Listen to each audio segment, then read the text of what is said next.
If you want this cursor animation on your website, it takes just one line of code. I built a small React package called codxell-cursor. It gives your site smooth modern cursor animation with zero setup. So let's start the video.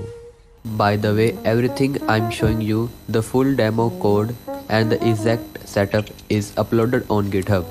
The link is in the description. Open terminal and install the codxell-cursor with this command.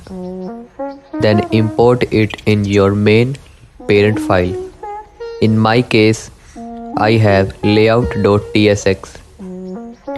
So open and import the codxell-cursor and integrate in your code.